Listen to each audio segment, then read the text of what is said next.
Hello. Hey there. Hey, buddy. How are you? Hey, I'm mighty fine. How are you doing? Man, if it got any better, I don't think anybody ever believe us. To tell you the truth, for one, it's Don't been. you just love it? I do. It's been that damn good. Good, awesome. So, what's happening in the Lone Star State? You know, well, here in South, we're in South Texas, kind of. It's Houston area, so it's been rainy, and then today, kind of. Well, it was kind of hot, really, like 75, 77, and then it cooled down to the 40s, and then today hit 60, and tomorrow will be in the 70s. So yeah, it's been good, man. We're just loving Texas right now. We're in that weird season where it's like you don't know if you need. I mean, you roll out of the house with a jacket, and then you're like, okay, I'm going to need shorts in the afternoon. Yeah, and then you're freezing it again in the evening. Yeah, but in Houston over here, so this is the time when people visit Houston, this area, this Gulf Coast area, that they actually they actually love it so much. Like, I can move here, and then they hit summer, and they're like, "What were we thinking?" It's hard to do summer here. Oh yeah, it can get pretty warm. Yeah. That Houston area is beautiful and a lot of fun when the weather's good.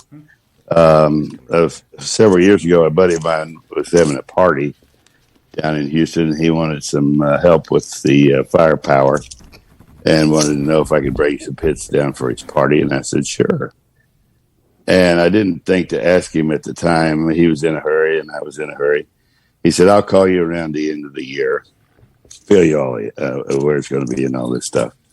So he called me back and he said, yeah, the party's on and I'm going to need like 5 of your biggest pits.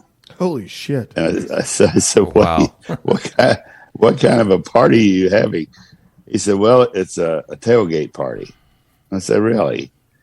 He said, it's my buddy's Guy Fieri. Okay. Okay. So yeah. It wasn't. This was for the Super Bowl. It was not a party. Yeah. It was kind of like the party. It was the party, and it was a blast. It was in February, which was just plenty of cool air, as opposed to and all that. And it was really a fun thing. We did some whole hogs there and had a big party with all these people, the celebrities that come to the football game. Even baseball players, football players, all that stuff. Oh yeah, and it was a blast. But little did we know at the time. He said, "Have you got some folks that can help do the cooking?" I said, "Yeah, I got some buddies that been working real hard this year." So I helped sponsor an organization called Operation BBQ Relief. They said the guys that have been really busting it this year will have to keep it quiet because everybody will want to come. But let's get the hardest workers guys in the group. And sure enough, we rounded them up and they got to cook it at this party. Little did they know that this was in February of 2017. We had to go back in August. I guess you guys remember that Hurricane Harvey. Yep. And let's see, we spent I don't know how many weeks there, but it was, oh my God, what a mess that was. I know you guys probably it was some of that stuff, and definitely we had fortunately we had helicopters to get to the outlying cities and all that, but it was kind of ironic that we'd been there for the party and then had to go back to feed the folks and all that. But it really turned out well. That people were all appreciative, and it was a great deal. Nice. Yeah, I love that, and that's one of the things that we talk about on the podcast. The whole barbecue community, everybody just comes together, especially when there's some type of like tragedy or some type of like natural event. I know they have the Operation BBQ Relief where they get that's out what there. He's talking about. Okay. That's what he belongs to. Yeah. Sorry. Yeah, I'm a founding sponsor of that organization. Yeah. That's awesome. That's fantastic. And in case of people that doesn't know, David, let me go ahead and introduce you to the people that grabbing the brisket. Hey, we have David Knight with the founder and creator of Ole Hickory Pits. Hey, David. Hey, thank you for coming on to grabbing the brisket and sharing. Thank you so much for having me. Yeah. This is a pleasure. Oh no, I love it. We love it here, and thank you for coming on here, sharing a little bit of your stories and your knowledge and your barbecue pits. Well, barbecue is a wonderful group of people. It's the best in the world there. So now, I guess your listeners, are they scattered all over the country or all over the world?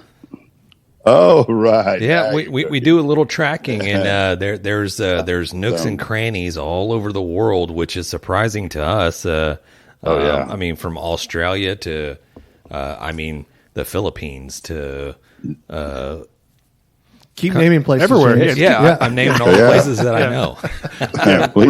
How long do we have? We just sold a pit in Australia this week, but it's a long story. It was sitting down there for a year. It got left there with something at one of our events, and after we realized it, we sold it, and so I'm not really sure where it went, but in Australia, but. That's a great place, and they like barbecue down there. Oh, they do. They really do. If you don't mind, can you kind of take us back? I mean, you've had, your whole life, right? Your whole life's been devoted to basically barbecue pits, manufacturing, and then also your giving back to the communities. But can you take us back to how this really kind of started for you? Sure enough, we're going to have to go way back. Let's start in when I was in first grade. I think it was 1954. That's probably before most everybody listening was born. But anyway, in the first grade, I met a new friend. I'd never had met him before, but he was not that many blocks away from where I live. But he lived right behind his family's barbecue restaurant. Now, in 1954, barbecue was a rarity. It was not near the phenomenon that has come along in the last, many years would that be? A lot, 70, almost 70 years. But anyway, I got familiar with barbecue by hanging out in the back of the barbecue restaurant. And from the first grade on, and lo and behold, years later, after I went away to school and then taught for a couple of years, I thought I'd get in the real world, and I was teaching business, but I felt like I wanted to be in business and not just talk about it. And so I opened a barbecue restaurant in 1974 in Cape Girardeau, Missouri, in the old historic downtown area overlooking the Mississippi River. And that was my first barbecue venture. Nice. What was the price of a brisket back then? It certainly is about a fraction of what they are today. I tell you what, you can't. Yeah, definitely. I don't know what's higher, the price of what's going up even more, the price of gas or the price of brisket. I mean, it's crazy. It was less than $1 a pound. Oh yeah. Okay. Oh yeah. I love that. This inflation thing is kind of a serious nightmare here. It is. Hopefully we can get that under control. Yeah, but, I think we will. Yeah. Oh yeah. And but anyway, that's I got into it. The restaurant is still operating. I operated it for about 20 years, and then I was building barbecue pits and trying to run the restaurant. So I decided I got to put up a coin here and pick one. And so I decided to just stick with the building of the barbecue pits, and I sold the restaurant to a friend of mine, and it's still open to this very day. So it's been a popular restaurant for 48 years. I'm not going to lie to you, and coming from somebody that's worked both the service and also owned a business, and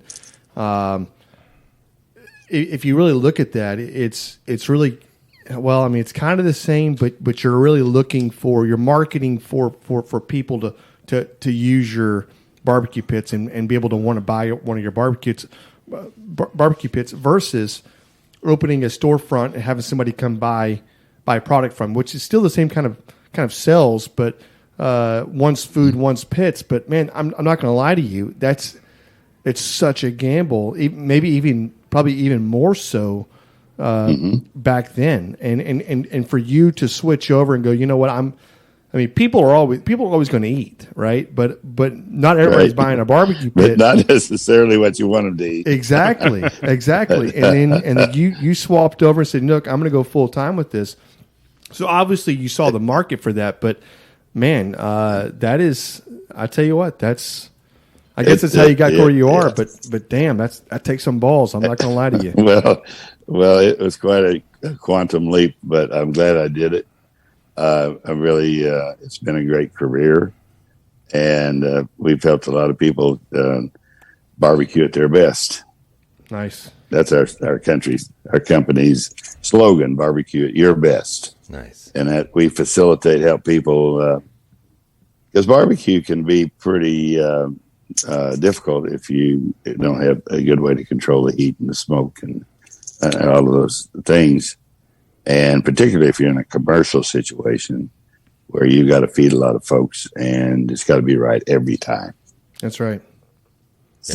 But we hit it just right. There's back then when I first started in 74, there was, in most towns maybe had one barbecue restaurant in them, and it was kind of on the outskirts of town or what have you.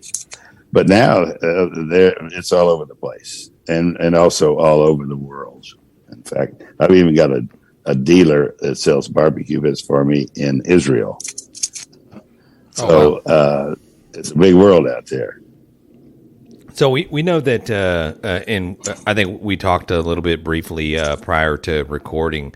We always get into doing a barbecue fail with the guests that we have on, and I think I do have a little bit of knowledge of one of the fails that you have that almost kind of jump started why you're doing or what you're doing with the technology and the pits that you're building. Do you mind sharing a little fail with us? I would be more than happy to tell you that it was the first fail, the big one, the big fail.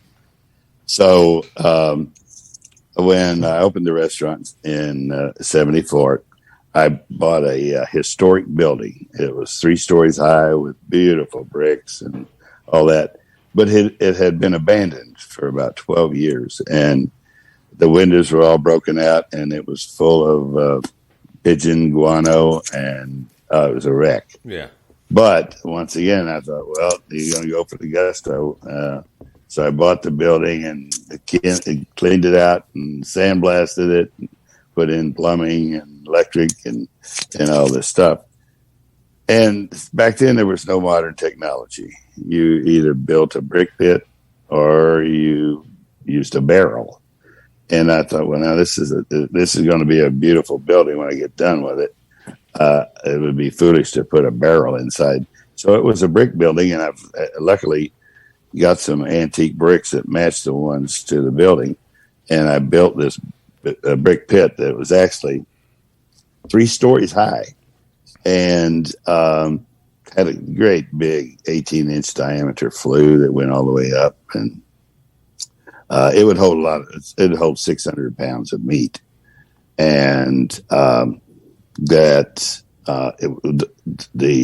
only way I could control it was with a damper halfway up the flue. And it's 3 stories high, so you can imagine the draw on the heat. And right when you got a fire going, if you didn't shut the damper, it would absolutely, you could turn 600 pounds of meat into rocket fuel. Oh, yeah. And it would belch out these sparks. And that, now this is right downtown Cape Girardeau, historic. Yeah, so all those buildings are pretty brittle and ready to just go up like a match. And so it became intuitively obvious to me after the 3rd time the fire trucks came to put the restaurant out that there should be a better way. And that was the beginning of a career, and it's been a wonderful one. Ole Hickory Pits. How did you come up with that name? Is there any meaning behind that? Yes, actually, most people presume that the name has to do with the fact that hickory wood is a very popular wood to cook with. You know, there's depending on regional eccentricities in different parts of the country, they use hickory, and then there are other places use post oak. Yep. Some places they use mesquite and la-di-da. But that's not what actually I named it after my let's see, I think it's like my fifth cousin. My fifth cousin was Andrew Jackson, and his nickname was Ole Hickory. Yes. Oh, and that's awesome. All right. So it's kind of almost like a dual entendre as far as it could be taken either way, but that was where it really made me down on it. So I love that. Anyway, That's awesome. That is very cool. I'm not gonna lie, you've definitely been around the block, and we are, like I said, I know James said earlier, but man, we are definitely grateful for you giving your time to come onto this podcast. So, well, it's an honor for me to be on your podcast, and I love to talk to people about barbecue. That's my career, my passion and love, and it's a greatest bunch of folks that there are. In fact, there's a buddy of mine. You guys mentioned that you might have been to the rodeo, the Houston rodeo. oh yeah, Yes, sir. Do you guys know Randy Pauly? He's the head of culinary for Buc-ee's, the filling stations. Super nice guy and a super chef, and he's a friend of mine, and they had him featured about 3 weeks ago on CBS Good Morning. It's a morning show that takes these little stories about people and what they do, and it showed Buc-ee's their phenomenon with all of the filling station setups and that. And I don't know if you've ever been in a Buc-ee's, but oh yeah, they've got a just their jerky partner. I think it's about 2 acres. yeah. And they do all kinds of barbecue and all that. But he's a great guy. I didn't know if you guys with the rodeo maybe ran. He's on the board of that somehow or another. No, we definitely need to reach out to him and so we can pick his brain and talk with him a little bit. Get a hold of Buc-ee's. Just get a hold of. He's head of culinary, and he's a super nice guy. And like I say, he was on television, so he was well at ease at that. So I know he'd make a good guest for you.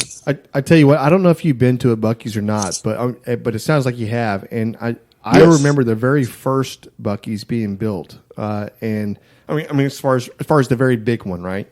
Yeah. And before it even opened, I actually stopped there one night. I was traveling, and the store hadn't opened, but the pumps were on, and so which means they had gasoline, right? And I thought to myself, there's nobody like who would build a gas station this big. This is the craziest thing I've ever seen in my life, right? And at that point, you still couldn't go inside the store, right? It was probably 10:30, 11 o'clock at night, you know? And they hadn't opened. And I'm thinking to myself, there's no way you're ever going to, like, nobody's ever, I see this, but you geared up for travelers with like 80 pumps outside. This is never going to work. They're always packed. Right. Always. And I'm like, and if you just could have seen, you know, it takes a vision, right? And he definitely has one. And like I said, now we can't pass by one without one of the kids going, I want to go. Right. So Exactly. It sells itself. Once you've been in there and see all of everything from trinkets and books and clothing and belts and hats and rugs, you name it, they've got it in the barbecue, the jerky. The barbecue. Yeah. Yes, sir. Every time we go out And there, we can't. I think that guy's guiding philosophy was if you're going to be a bear, be a grizzly, and just go for it. And because, like you say, that it's a leap of faith to put that many, but it sure has worked out for him. No, it has, and I think I know he was a truck driver at one point or something, and that's why I think even the restrooms, I think it's like every 30 minutes there's somebody going through because he has to have. That's one of the main things. If you're going to stop at my place, you're going to have a clean restroom to go to, right? And that's but everything is spotless. Everything is done, and he pays higher than minimum wage. Like he pays a scale that people want to work for him, and I think it's a recipe that works. It's a great business model. Oh, and every time we stop there, it's at least $100 inside because we're buying shirts and hats and it's a beaver trinkets. No, it's a great place. We love it. My kids love it. Sure enough. All right. Well, we're talking Old Hickory Pits, that's not right. Bucky's. We're not talking Bucky's. Okay. Yeah. Okay. Enough about Bucky's. Yeah. He's got enough free time on this podcast. Old Hickory Pits. Let's Old Hickory. So, you obviously had a vision of kind of what you wanted to do. Did you have an idea that your creation would spawn 100+ huge restaurants all across the world that would be featuring your pits in the backyard competition models that you have? Go ahead and talk a little bit about your pits that you have. Well, honestly, there would have been no way that I would have imagined how big it is become today to have literally thousands of pits around the world, and having not only the commercial pits, but now for the competition world, they use we make some pits that are used in the big barbecue contests, as well as for the patio cooker, the people that want to cook outside at their home, and caterers meet these food trucks. They use our stuff as well. So who would have thought there would have been that many different markets back then? Because back then, when I started, there were no barbecue contests. There were zero, zilch, to nada. It was like that phenomenon came probably 74, maybe 10 years after I started, before like the Kansas City and Memphis, those phenomena started. And it's been an amazing ride, and there would have been no way I could have forecast her. But I do jokingly, people ask me about my business plan. I always tell them that I always start with my business plan starts with a view for world domination. There it is. I have to giggle. Okay. So, but if you, I do have a company called Dream Big. So anyway, Ole Hickory Pits is so pleased to be doing what we do, helping people every day, to the constant pursuit of perfection. And there are people out there that want to take it to the Zen level, and we try to facilitate them to get precision in cooking times and temperatures, and even controlling and measuring how much smoke. We make a wood product called squogs.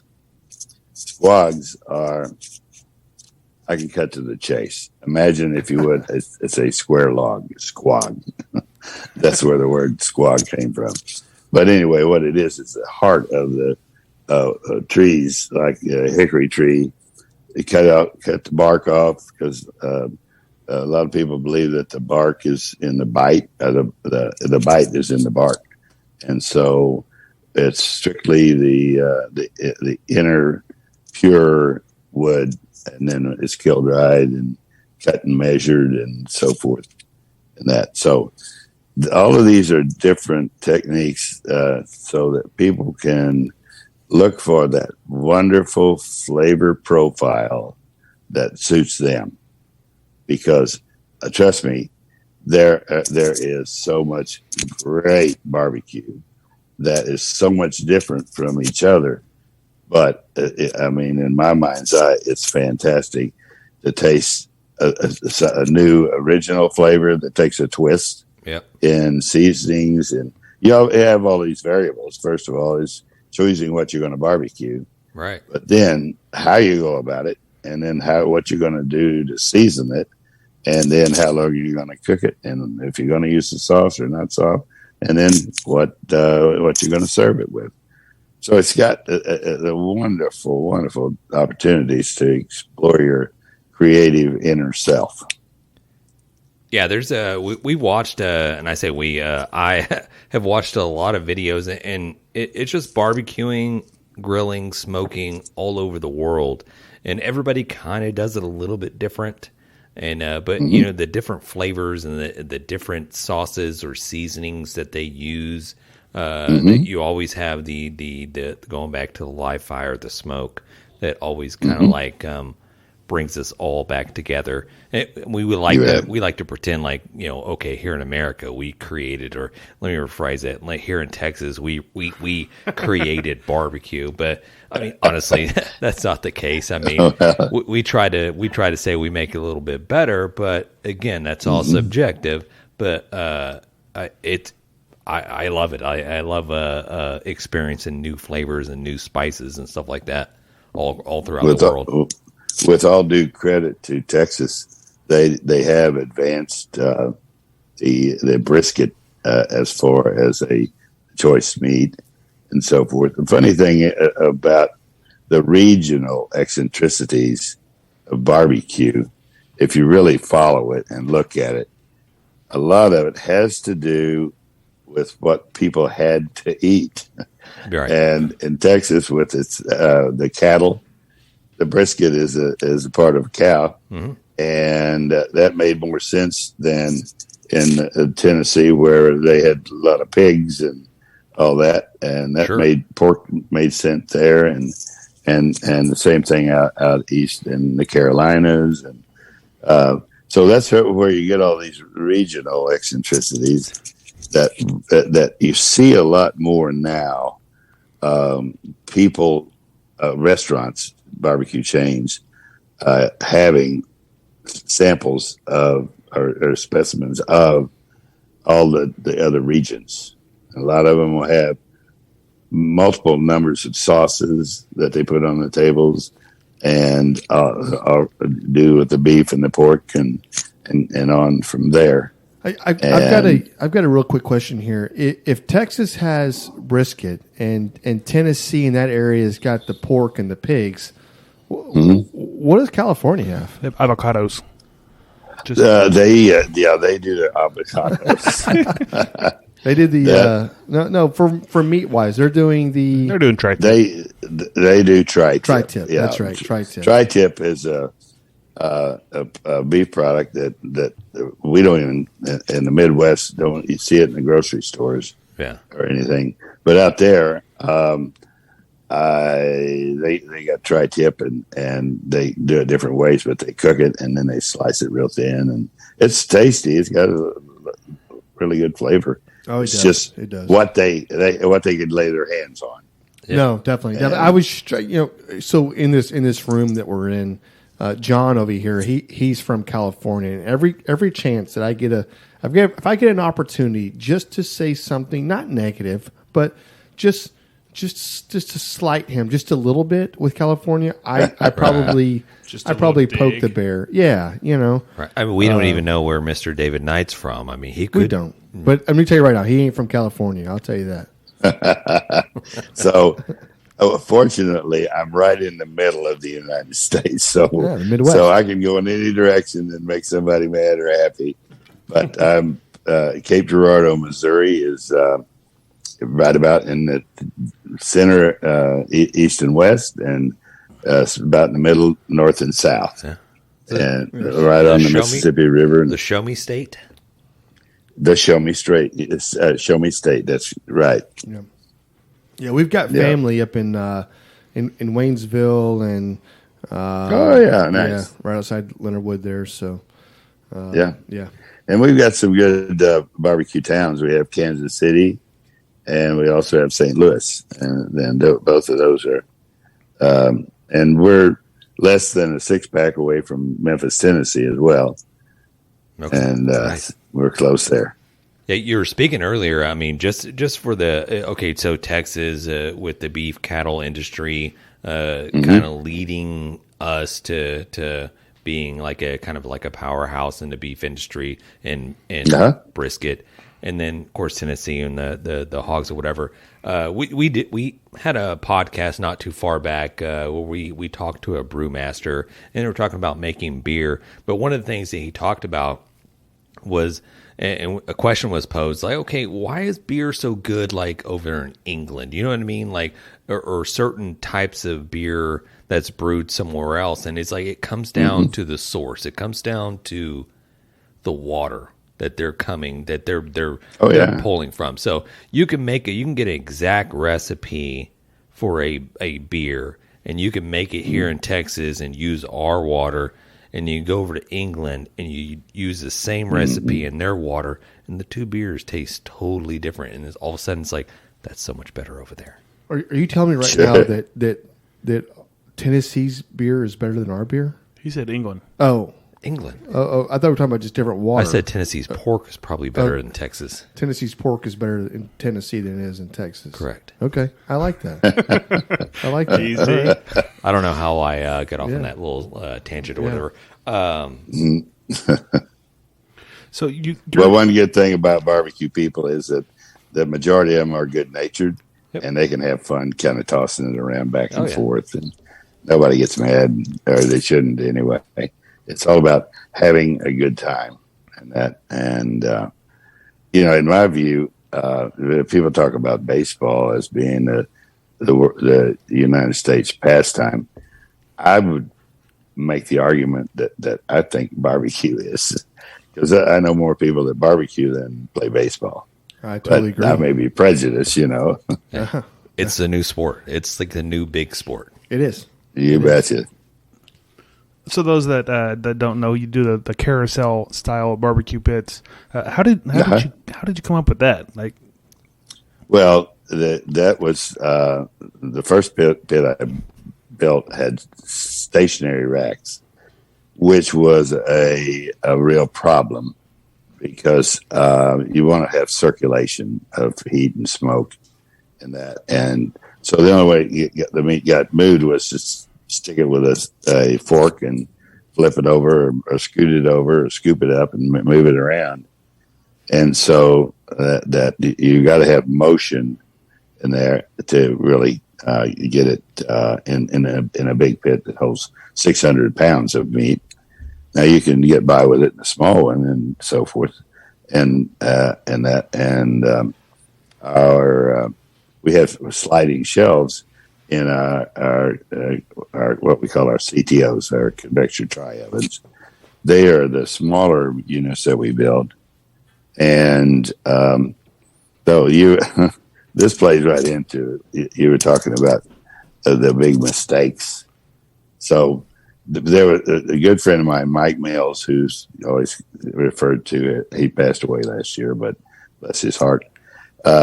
He was his nickname was the Legend, because he had, in barbecue history, the only guy that had won 3 grand champions in Memphis.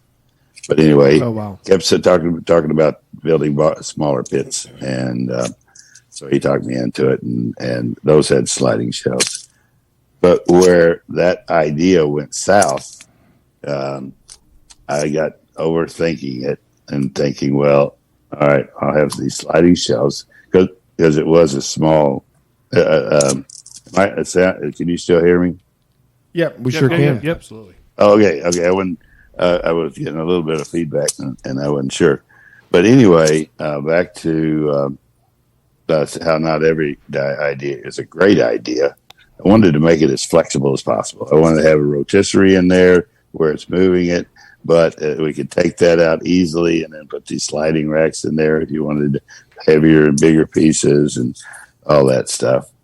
So I spent all this time in engineering and making it where it was easy to take the shelves out, the flat ones, and then take the rotisserie main shaft, set it into to a little channel on the left and right side inside, and where all you'd have to do is drop it in there, and then you could hang your shelves on the rotisserie wheels of it.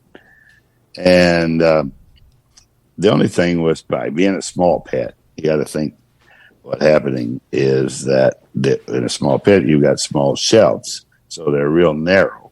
So if they're real narrow and they're revolving around like a spit, and that, they're not very stable.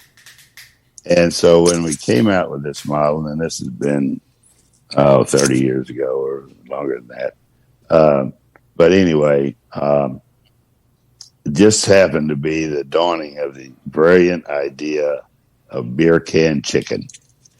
If you guys ever do beer can chicken? Oh yeah. It's basically I'm a firm where you believer. take a whole chicken and stuff a open beer can up its body crevice there, and then you slow smoke it, and it adds flavor and moisture and has all these great ideas. But it didn't work worth a darn in that rotisserie, because the first one, when it would fall over, then it would knock the second one over, then the seven, and then in about 2 minutes, you have a big wad of wire racks all tied up together and a bunch of chicken in the bottom of your pit. So that was one of those. I guess that's not that good idea after all. So, but no guts, no glory. You got to push the envelope every now and then, and so we did away with the rotisserie in the small pits. Nice. I like that. Yeah, That's awesome. I tell you, you're talking about now. This was not a failure or a problem that I had personally, but I observed this. And this was about 35 years ago. I had a customer down in Louisiana, who was a caterer, and he and his son were getting ready for this big party, and they were making a salad. And now when I say a salad, it was a huge salad. This, the bowl that they had, you could set a tractor tire inside of it. Oh, wow. And anyway, it's full of this lettuce and the vegetables, and they're in there literally with their hands and their arms, and flipping this stuff around to mix the salad dressing on it. And they were getting ready. It's time to get all packed up to go to the catering, and the son looks to his dad and he said, "Dad, where's your Band-Aid? That one was on your hand." And the dad looked down and said, "I don't know." And I'll leave it to your imagination. What happened? I don't know. I love it. Yeah. Somebody got a It's kind of like, yeah. it's not exactly like a king cake, but It's almost. it's definitely a surprise. What happens if you find the Band-Aid? It's a close second. Yeah, you win. Oh, it's great. Anyway, So, what is just kind of an off the wall question? What is your favorite thing to cook? It could be barbecue or not barbecue or just whatever. okay. I like to cook a lot of stuff, and let me just mention some beyond the usual ribs, beef, pork, brisket and shoulders and all that stuff. And that I really like to also cook fish and seafood, trout, and any of your deep water, grouper or wahoo, and that. And you put those in a pit and put a little butter on them and seasoning and give them some smoke, and it'll make a bulldog bite his chain. Oh yeah, I love that. Yeah, we're a big fan of the just even grilling or anything like that. Just a little tinfoil or pan, butter, and maybe some. I'm a Creole seasoning or something, right? Just letting it cook in there. Man, you can't beat it. It's delicious. Because there's all kinds of seafood. You can do smoked oysters and that. But I just kind of like the red snapper because we like to fish for those, and the wahoo. Heck yeah. So, David, did you ever get into any of the competition side of barbecue at all? I've been in it for 30 years. Oh, Jesus. Yeah, I judged down in Memphis in May in, what was it, 1970. Let's see. I can't remember but it's been years and years and years. I did the Cape Girardeau. I had the contest that the JCs had here in town back before they even had the other ones that were sanctioned. I did that for 25 years here in town, and I've judged in Kansas City and Memphis and different ones around the way. And so I would recommend that if anybody's really passionate about barbecue, if they want to get into to be a competitor, take the time to get licensed as a judge, because you will learn so much in a short period of time. Judging, and typically the way they do it is to sit down at a table with like 6 people at a table, and then they will bring in the different categories, for example, ribs or brisket or shoulder and that. And so everybody tastes that particular type, and they've got scorecards. And the thing that you will be surprised at how different you can have the same cut of meat, how different it looks, depending on what you used to marinate it with, what you based it with, how long you cooked it, and all that, and have so many different really good flavors. Now, every now and then you'll catch somebody that used lighter fluid or something to start their fire with, and that you want to spit that out. You can taste it. Oh yeah. Yeah, you can taste it for about a week. And but there's so much good stuff that it's worth it to get a vision of what all you can do with these different cuts of meat and so forth. Yeah, have you guys been in competitions? Any? Yeah, we just did Austin Rodeo not too long ago. We ended up getting a 5th place chicken out of about 184 categories. Or 184 entries. Wow, that's way up there. Appreciate it. Thank you. I was going to ask you, judging back then, and I don't know how much experience you have judging nowadays or whatever, but I am seeing I'm seeing a huge trend of going towards just sweet. Everything's sweet.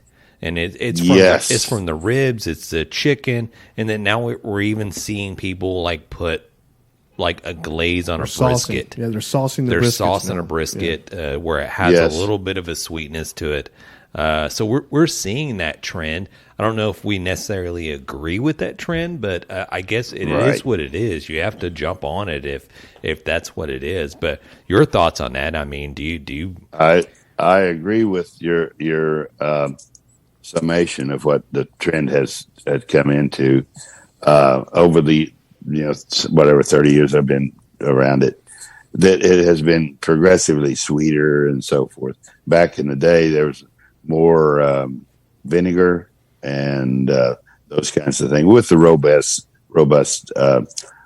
red sauces and a little heat in there too. Yeah, but the sweetness just keeps getting more and more and more, and so I'm not sure why that is, but I will say that the people that in the competition circuit that do take it to the Zen level study the judges and that, and I'm not just draw any inference from this, but they tell me they look for the blend of judging how many men to women there are, and I don't know if that's true or not, but and I'm gonna walk the tight wire here and say I didn't ask them which way they would point it to, right? Yep. But there could be one gender likes it a little sweeter than the other, if that makes sense. No, definitely. I'm not gonna lie. I like a good vinegar sauce, and I have a Yes. hard time with the sweet barbecue sauce. It just, like on ribs. Maybe I'm not. I don't really mind it so much on a rib. I think one bite. Yeah, you're one good. bite. Yeah, that's whatever. But a good vinegar sauce just goes a long way because you can still eat it, right? You don't have to worry like, am I going to get a cavity off of this thing, And You bet. and I think it lends well to all three categories: chicken, ribs, and pork. Yes. If I had to pick what sauce I was going to whatever, it would be a vinegar sauce for me. I don't know. Sure That's enough. just- Yes, and once again, this is a matter of personal taste, and nobody's right, nobody's wrong. What works for you, that's the deal. Definitely. And these competition guys take it serious as far as to predict what kind of judges are going to have, and in their process, they realize that the first thing you taste is the last thing you put on the meat, which kind of like makes sense. Okay, it's going to be on the outside layer, right? That's a good point. Yeah. So you got to be careful of how heavy you make that last pass with seasonings or sauce, and that to send it off the mark. Yeah, I could not agree more. I mean, so I think this is kind of how we got our start in it, and in the competition world for probably the last 20 years now, we've done the competition scene and competed in this Gulf Coast region, if you want to say, and it's been really, honestly, it's been kind of held kind of the same way up until the last I would say probably the last 10 years. In the last 10 years, you've seen just the barbecue really change. And I will credit Netflix, or what was the show that had Barbecue Pitmasters? Pitmasters, like Traveler's Channel or Yes. like AMC. So the AMC show. So Sure. I think when Aaron Franklin and those guys, Mo Kason. Mo Kason, they did their thing. It blew up, and we interview people all the time, and they'll say, I started doing this because I watched that show, and I was like, man, they're having a fun time barbecuing. Maybe I could do this, And you've got these guys now with 5, 6, 7, 8, 10 years experience, and they're just dominating the barbecue circuit. And I mean, you've got the guys that are like, what's Jack's Old South? What's his name? Myron. Myron Mixon, Good old right? Myron. And he's been, I guess he's the winningest man in barbecue, or he was at least. But I don't know. I think those flavor profiles have changed so much. I know they're still relevant and whatever else, but I don't know. It's just each region is different. I'm not sure what we're doing in Texas is the same thing y'all are doing. Well, I tell you who was really represented Texas really well. A good friend of mine, and he's also in the Barbecue Hall of Fame, is Johnny Trigg. Oh, yeah. I don't know if you guys Definitely, know yeah. Johnny. Yeah, oh, yeah. But he's a good friend, and Mo Kason, he's a good friend as well. In fact, he just bought another pit from me this week. Big Mo, man. Big Mo. And he's a character. He's in that, but he's a nice guy. He really is. Yeah, I've not met him face to face. We had him on the podcast, and I could not say more great things about him. I mean, it was great having him on. Mm-hmm. Yeah, he's a good competitor too. He goes after it, and you've seen him on television back when they were doing the shows, and he was a judge as well as a contestant in that, and he's got a nice line of seasonings and sauces that he sells. In fact, I've got his seafood shake in my kitchen here. Nice. I use it sometime on the red snapper. Oh yeah. We go to Academy and we see his picture there. And I'm like, man, Yeah. there he is. Everywhere. Every Academy. Yeah. I can say that. So I volunteer for the Houston Livestock Show and Rodeo. So I was out here for the barbecue portion of it this past, 2 past weeks ago, And I had the privilege of going around and delivering all the beer to all the tents, bringing Oh my gosh! all the joy What and an happiness. onerous task that must have been. Yes, yes. So everybody says you're not allowed to bring beer in. Really? Question marks. I mean, obviously they bring beer in, but we bring it in. They're like, "Oh, we're waiting on you." I was like, "Okay, I know you are, but we're bringing in pallets of beer and all that stuff like that." But it gives me a firsthand opportunity to maybe scope out the pits and scope out the inner workings of their tent. And I could tell you that I saw a lot of Old Hickory pits out there. Yes. Yeah, I know it's everywhere, Thank you. and it's something that it's tried and true, and people are taking advantage of what the pits and the technology that you're putting out there. We had a really good, nice compliment last year, and you all get the Texas Monthly magazine. Yeah. Yes, oh sir. yeah. Daniel Vaughn, he's a friend of mine, and he was talking about we sell pits to HEB grocery stores, and he was talking about the quality of HEB's barbecue in the grocery store was equal to, or in sometimes even better than in the individual restaurants. And I thought that was quite a nice compliment to have him to say that. Oh yeah. Oh yeah.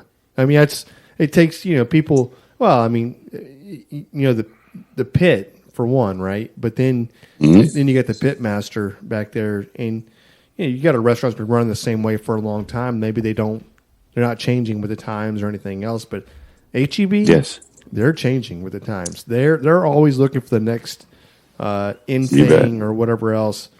I love HEBs. Yeah, they do a good job. There's great barbecue all over Texas. I'm telling you, we got thousands of customers down there.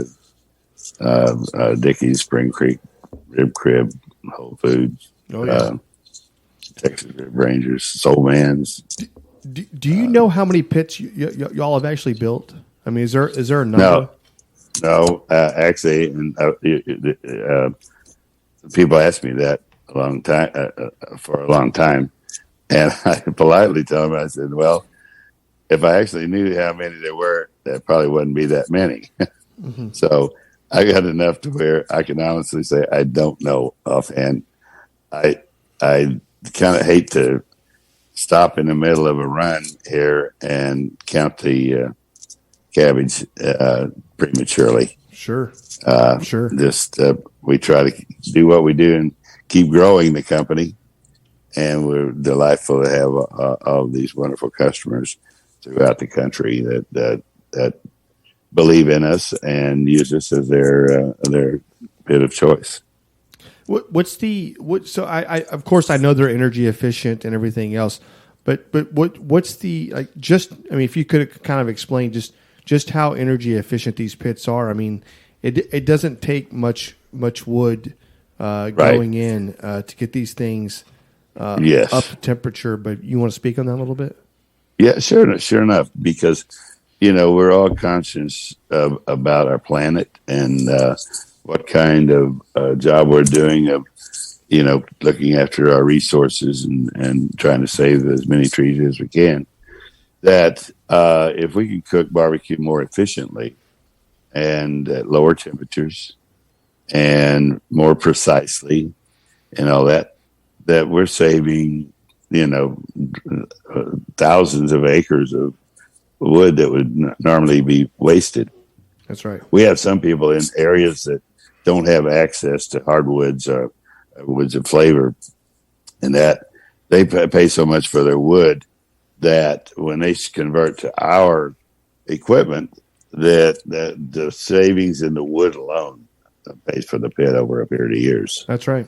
So it is an important thing, and we're mindful of that. And the more energy we can save and put it in the right place, the better it is, and the more control you as the chef or the pit master, then you got more to work with.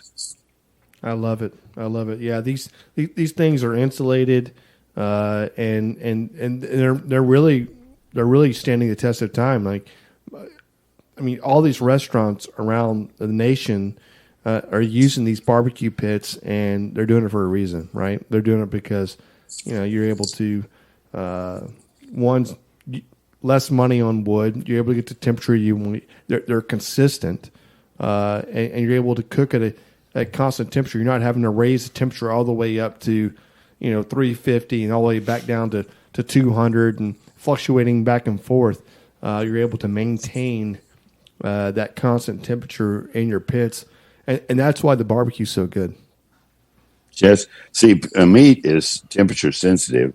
The best illustration I can give on that is if you take a strip of bacon and throw it on a red hot skillet, what's the first thing it's going to do? Oh yeah, it's going to draw up. Just sucks up. If you turn that on to the low setting and you put that bacon on there and gave it plenty of time to get it, you can cook it to where there's a whole lot more to as far as the size of it. And that when you're finished, then it would be if it shrunk up from a rapid temperature change. Yeah. We actually just had that happen this last weekend. One of our briskets, it swelled up and shrunk up on us. It may get a little hot in that cooking chamber when we were. It was I think at one point. It does happen. Yeah, it's about 350. Bless your heart. In one of those in the chamber there for a few minutes. It's a little hot. It's a little hot. It was for a few minutes. Somebody walked by and said, "That's 350." I was like, "Oh my God, let's open the chamber up. Let's get this wood out of there." Hot and fast. Yeah. Well, that may work on searing the steak, but brisket's a different deal. No, we had to cool it off. We had to slow it down. Yeah. Hey, David, we definitely appreciate you jumping on to grabbing the brisket, and I'm going to tell the folks here, hey, please go check out Ole Hickory Pits. And David, you were inducted into the Hall of Fame of barbecue, right? Yes, sir. Yeah. Okay. Yeah. It's quite a privilege because it's a great bunch of folks. So typically towards the end, we just kind of open up to the guests. So if you can just let the people know where they can get a hold of you and Ole Hickory. Yes, sir. The best way to get hold of us is on the internet, and our website is Ole Hickory Pits is OleHickoryPits,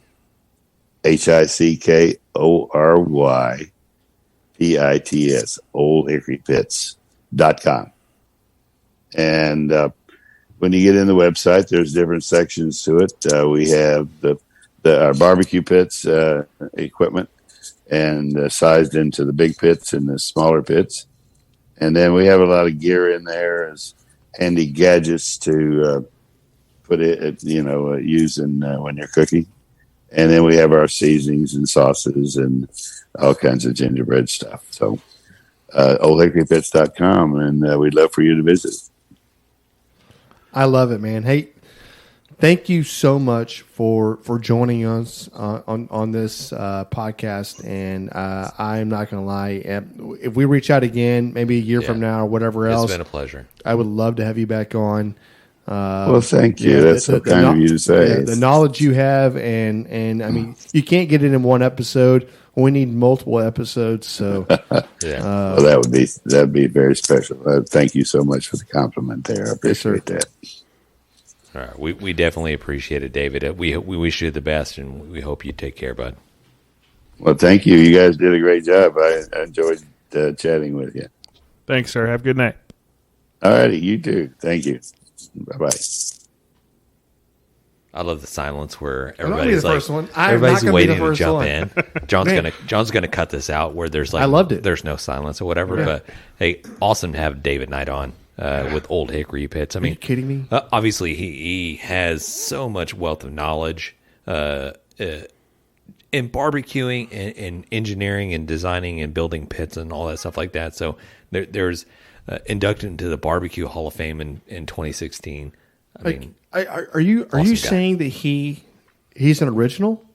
Because he's an OG. An original. He's the OG you know what of barbecue. This is what I'm talking about, man. dude, it's such an honor to have this guy on, and like I want to go out and buy one of his pits right now. Right, I'm not gonna lie. And I wasn't lying earlier. I hope saw you a weren't. ton of Hope his. you weren't. I know. I saw a ton of his pits in Houston. All the tents. Just in the back. I saw the small backyard. I guess competition style. Competition, yeah. Oh yeah. And I saw the big rotisseries. One of those big rotisseries would be kind of cool to have. Oh man, are you kidding me? Put it on a trailer, just cook for days. Right. Just Right. all day. It's like all the meats. Hey, you want to cook? I want to cook all the meats. You know why? Because I got a pit that put Can't do all it. the meats on it. Can't spoil you guys. I mean, That's next right. thing you know, you're going to be like, I'm just going to load up the pit and then I'm going to go to bed. Yeah. I No, do that we- now. We need you to stay up all No, night. I don't want to stay up anymore. I want to get an Ole Hickory. That way I don't have to stay up all night watching this pit. I can just put it on. You know why? It's so energy efficient. It just works. Right. I love it. Hey, everybody go out there, check out Old Hickory. I think it's Quit saying oldhickory.com. old. Quit putting a D on it. Old. There Where will you be a from? link. Scroll Old down. Texas? There's a link to the website. Just There'll be a your link. scroll. John will Get have a your- link. Yeah, Hey, while you're clicking phonetics. links, click on grabbingthebrisket.com as well. correct. Has it been a pleasure talking barbecue, James? It's been an awesome time talking barbecue with you guys. Appreciate it, guys. Thanks. Dang it, Bobby. Just grab the brisket. We'd like to give a special thanks to Sucklebusters Barbecue Rubs and Sauces, Bolner's Fiesta Spices, CoolieNation Custom Koozies, Cambro Manufacturing, YETI Coolers, the Smoke Sheep Barbecue Newsletter, and Dalstrong Knives. We definitely appreciate your support.